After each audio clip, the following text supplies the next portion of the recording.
आज हमारे मजहब अलग हो सकते हैं, लेकिन राम सबके पूर्वज हैं, हिंदुओं के भी मुसलमानों के भी हैं। और राजनीतिक पार्टियां जो राम का विरोध करेंगी, रावण को तो मोक्ष किया ही था भगवान राम जी ने।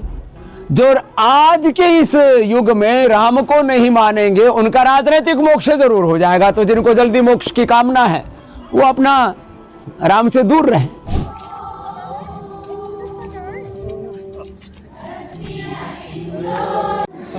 नमस्ते जी।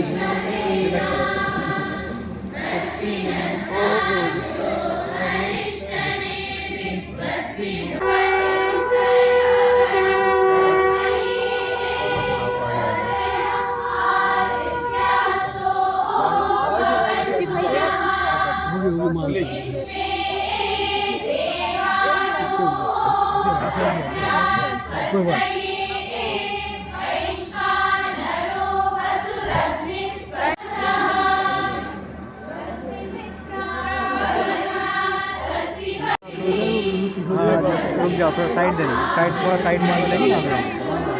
अयोध्या में जो राम जन्मभूमि मंदिर का निर्माण हुआ है और उसमें 22 जनवरी को उद्घाटन होने वाला है, क्या आप उसमें जाएंगे? और जो विरोधी हैं, जो विपक्षी पार्टी के लोग हैं, वो सीधे ये कह रहे हैं कि हमारे पास निमंत्रण आएगा तो मिल जाएगा। भाई हमारे पास तो बाय डिफ़ॉल्ट 3 बार निमंत्रण आया हुआ है, तो हम तो जाएंगे। और मैं तो कहता हूँ ये निमंत्रण देना भी एक औपचारिकता है।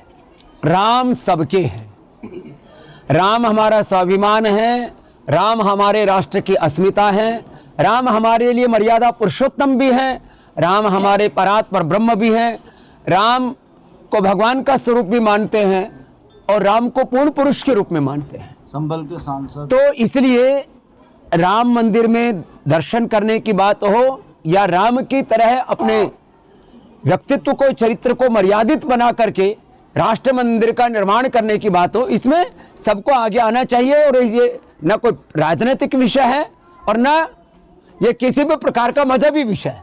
आज हमारे मजहब अलग हो सकते हैं, लेकिन राम सबके पूर्वज हैं, हिंदुओं के भी मुसलमानों के भी हैं। और राजनीतिक पार्टियां जो राम का विरोध करेंगी, रावण को तो मोक्ष किया ही था भगवान राम जी ने।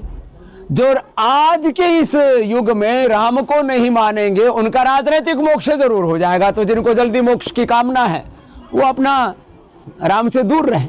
अखिलेश यादव ने कहा है कि अगर भाजपा 2024 में सत्ता में लौटी तो वो वोटिंग का अधिकार छीन लेगी। राजनीतिक टिप्पणियां भाई इस पर नहीं बात करते। और बोलो। क्या आप अपनी पार्टी बनाएंगे? देखो, हमने कहा था देश की सत्ता ऐसे लोगों के हाथ में होनी चाहिए जिनकी नीयत, नीति या नेतृत्व देश के लिए शुभ हो। तो हमारा लक्ष्य कभी भी राजनीति नहीं था। हाँ, हमने अपने योग धर्म, वेद धर्म, ऋषि धर्म, सनातन धर्म के साथ राष्ट्र धर्म को सर्वोपरि माना, इसलिए हमने अपनी जो भूमिका थी वो निभाई। और जब भी कभी राष्ट्र पर संकट आएगा तो हम अपनी भूमिका निभाएंगे। लेकिन इस समय कोई आपद धर्म हमें दिखाई नहीं दे रहा है। अवार्ड लौटा दिया है, क्या कहेंगे? अमरोहा लोकसभा जो है बाबा जी, अमरोहा लोकसभा में आपका जो है काफी ज्यादा लगाव रहता है। बहुत बहुत प्रणाम। और कोई नई बात है? स्वामी प्रसाद मौर्य लगातार सनातन धर्म का अपमान करते रहते हैं, क्या कहेंगे? पता नहीं, स्वामी प्रसाद मौर्य हमारे पास में आया था, उस समय तो कह रहा था बाबा जी मैं आपका चेला हूँ। रामदेव से प्रीत करके और राम से कोई घृणा नफरत करे, ये तो कोई बात समझ में नहीं आई। लगता है स्वामी प्रसाद मौर्य आगे स्वामी, पीछे मौर्य वंश कितना गौरवशाली। अब वो प्रसाद की जगह शायद बीच में अवसाद आ गया है, इसलिए थोड़ा बौद्धिक रूप से भ्रमित हो गए।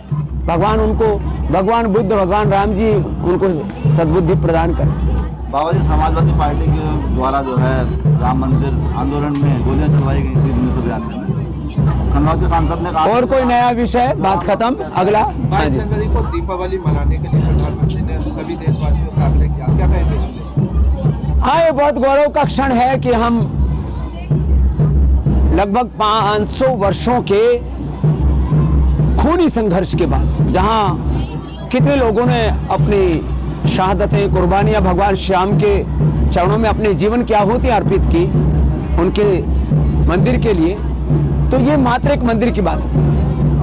नहीं कोई मक्का मदीना में कहे कि हम वहां राम कृष्ण शिव का मंदिर बनाएंगे तो ये मजहबी उन्माद होगा। अरे राम की भूमि, कृष्ण की भूमि, शिव की भूमि, इन तीन को तो मुसलमान भाइयों को, हिंदुओं को भक्ति पूर्वक समर्पित कर देना चाहिए कि भाई ये हमारी भी आस्था का विषय, बाकी जो मंदिर मस्जिद है अपना खेलते रहे।